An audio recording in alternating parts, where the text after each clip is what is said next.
Look around at these eyes, David. You know, we're in a time that's so rich and fertile to minister to one another. That you understand the minister that you are. And the way that you're ministering here already. Ministering to one another. That Charles Fillmore said, you may be the only church anybody ever attends. You. Poke your neighbor, poke them in the arm, poke them. And look in their eye and tell them, you may be the only church anybody ever attends.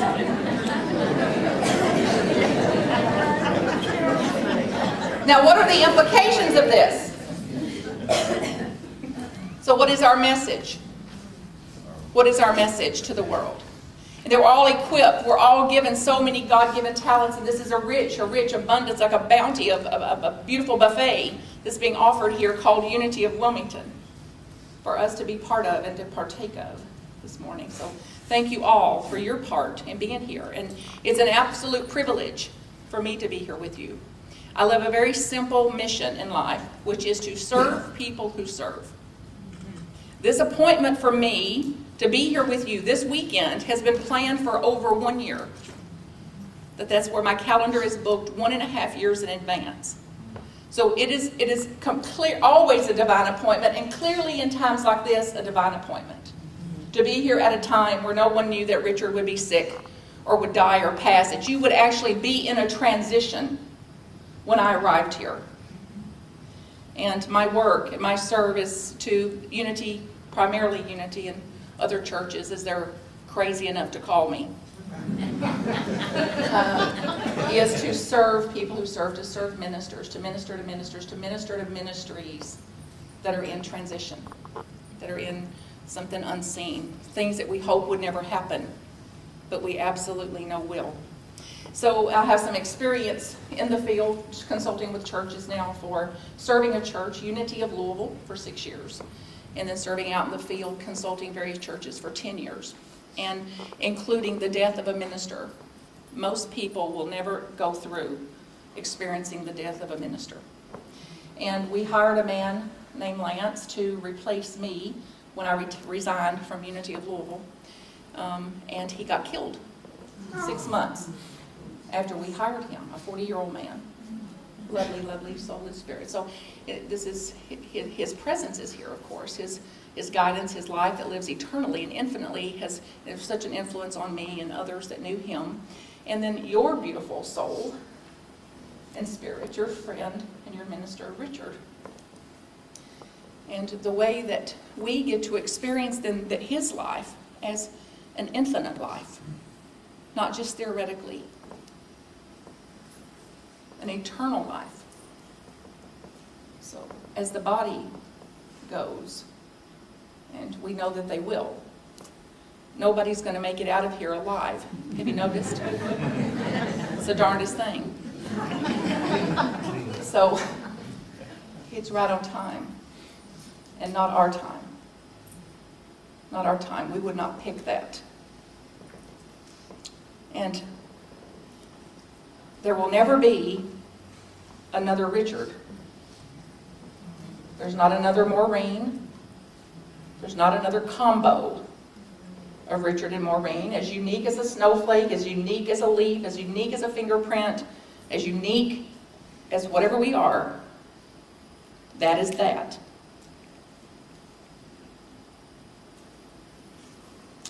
Darn. There won't be another Renee. One was enough. Wouldn't you love that? Wouldn't you love that? To start this cloning about now? So that we can have what we experienced here, what we experienced there, with them. And the foundation, you're in a time of celebration here, even though it may not look like that. The foundation, Marie, Renee have laid here in this foundation that you're standing on today, thriving, a thrivant foundation. Your board of leaders, the board of directors, of trustees, committed to see this through. That's done an outstanding job of getting speakers and support and classes and And. So maybe the board members, you want to just stand up in the meeting? The board members stand up? Yeah.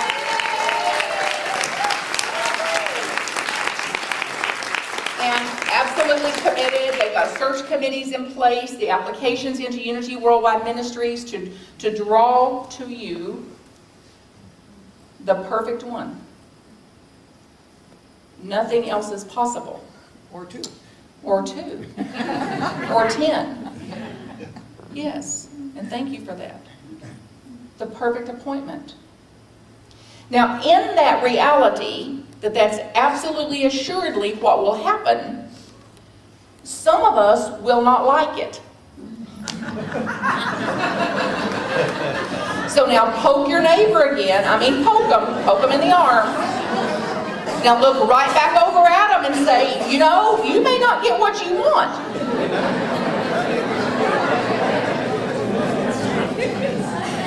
It's just a hair of possibility that you may not get what you want.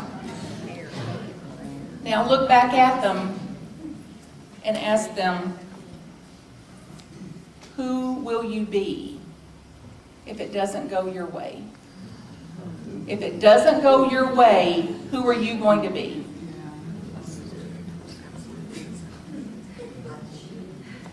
Let me hear some of the answers. The same.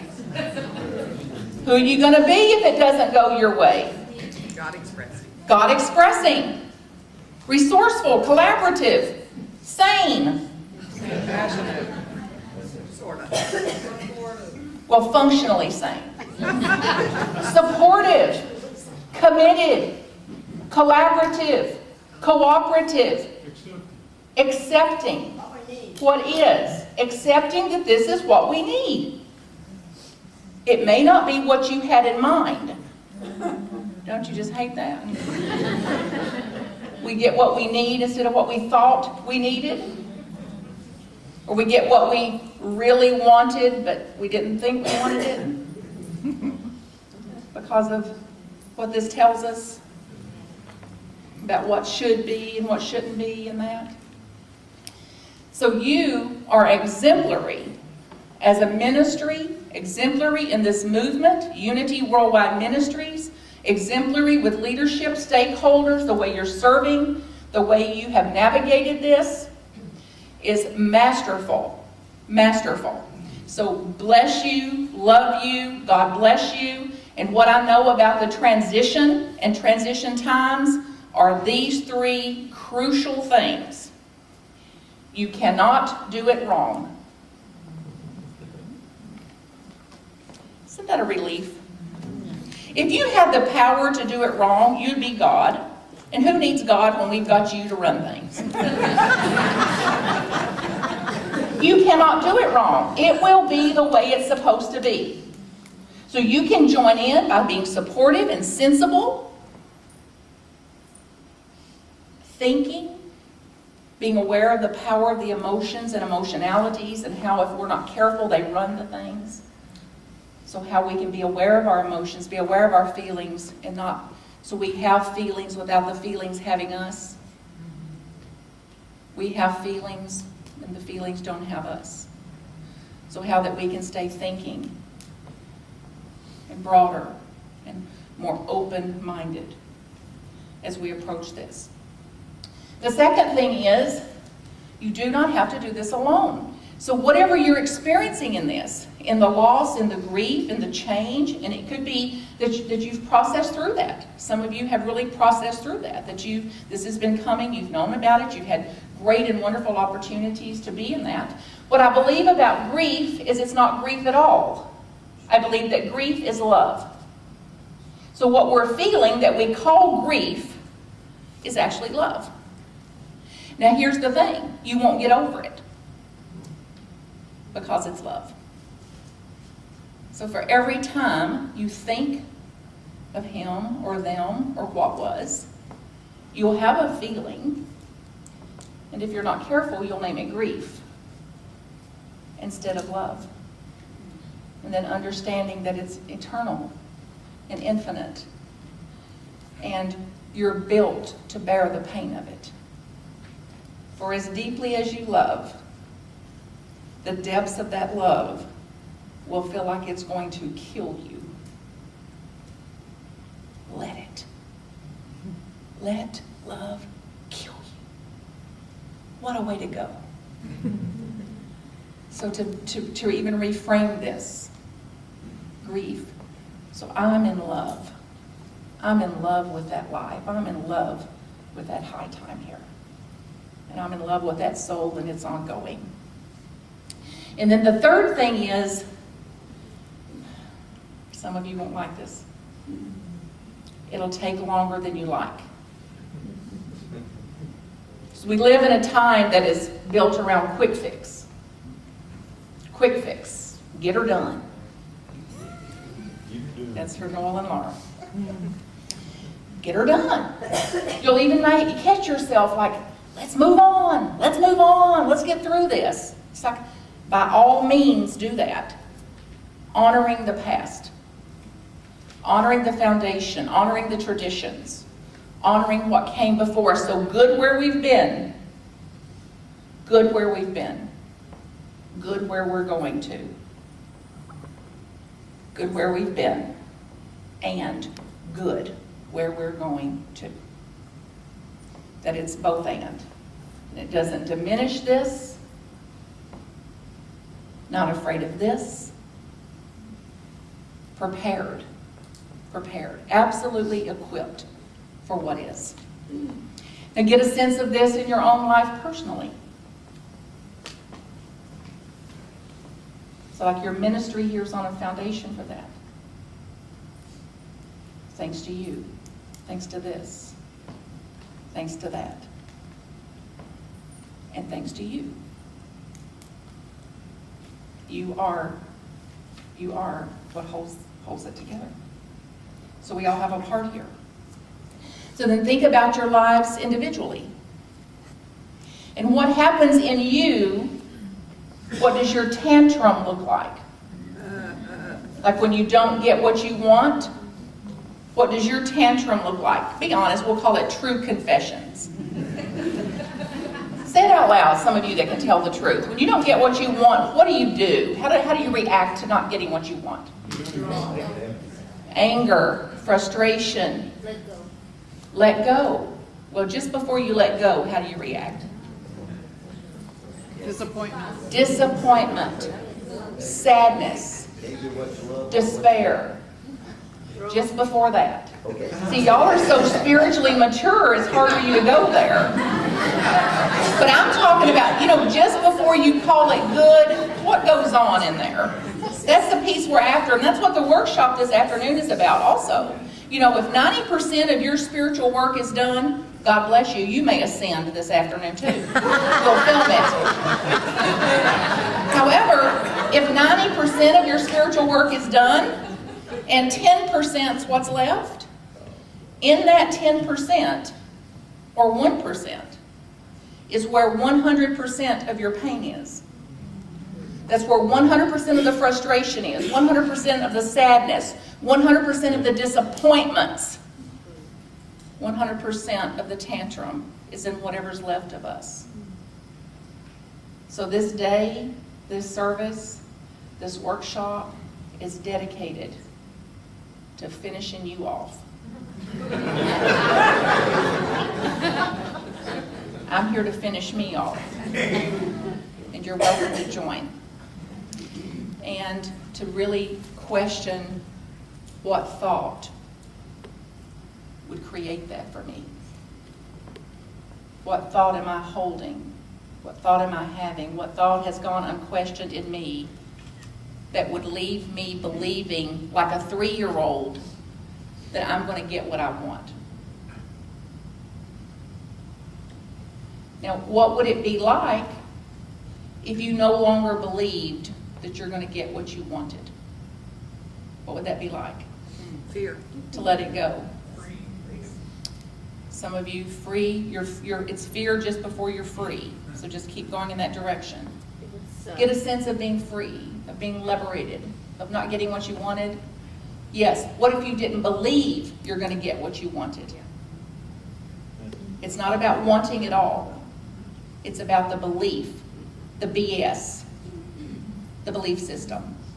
The BS that we keep immaturely, naively and innocently. Also, by the way, that we're actually going to get what we want, that cannot come into a spiritual maturity around that. So it says, of course I have wanting. I'm hardwired for that. We were born wanting. We'll die wanting. So it's hardwired in us. Our role, however, as we relate to that is accepting that I won't get what I want. Sometimes I will, sometimes I won't. Shucks. So who would I be in the times when I didn't get what I wanted if I wasn't believing the thought that I should? Who would you be in those times where you don't get what you want if you weren't believing that you should? What would that be like? Calmer. Serenity. Presence. Question. Curious. More in the question. How will it be? How will it go? What will happen? So, Jill, you want to tell us how it's going to go, honey? The Spirit knows what to do. That's how it goes. Spirit knows what to do. When she greeted me this morning, introduced me to her beautiful daughter, that's what she kept saying, like a mantra. Spirit knows what to do. Spirit knows what to do. Spirit knows what to do. Spirit knows what to do. I said, well, be sure you're listening to yourself. And then that's the message of the day. So Spirit will have its way. You won't even be consulted. Ain't that the truth? Who needs God to run the show when we've got you to run it? So what if we surrender to, there's things I can change. I will absolutely change what I can. I will change everything that I can. And I accept the things I cannot change. God's way versus my way. Thy will, not my will. And then imagine living in relationship to that as reality. Reality. Sometimes I get my way, sometimes I don't. Peace is possible both ways. Peace or pain. You choose. And when you slip and fall back off into the pain, the disappointment, the sadness, whatever it is, choose again. It's your divine right. It's your divine inheritance to live in reality with God as one power and one presence. To embody that and to experience that beyond the theory of it. So, poke your neighbor again. Look them in the eye and say, I'm glad you're here. Now look back at them and say, but this message was for me.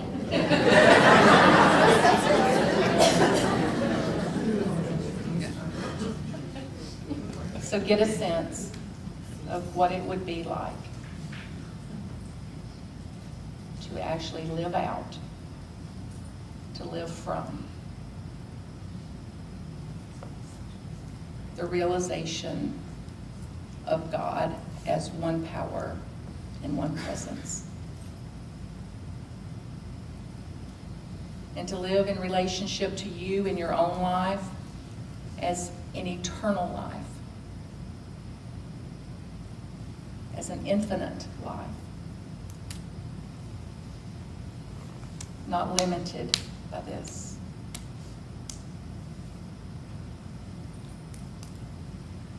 What would that be like?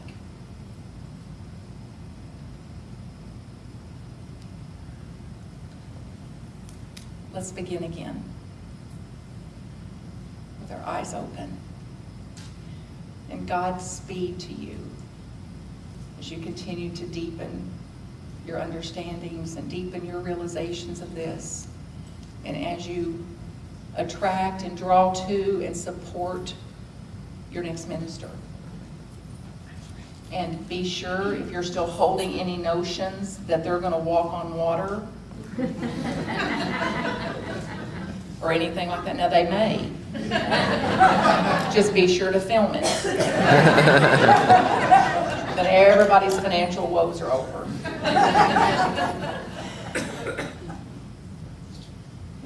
But it could be just as possible that there'll be a human being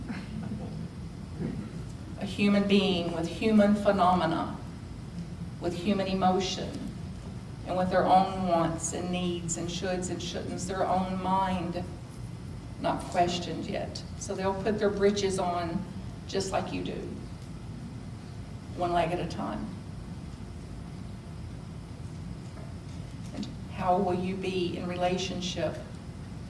How will you be better off, and your ministry be better off, and your ministers be better off if you come to it with a few less expectations? How would that be a good thing to drop some of that and align with the way of it? Get a sense of it. You won't sabotage yourself or the process or the ministry and your very strong foundation or your next minister or ministers. It's a gift of life to all parts of the system here. So how to be with expectations and not let the expectations have you. To keep them in some kind of proportion. Reality-based, but with God as reality. God's way, the way. I love you and can't help it. And if I'll be back there to hug and kiss you, and if you can hang around, I will torment you for 2 straight hours this afternoon.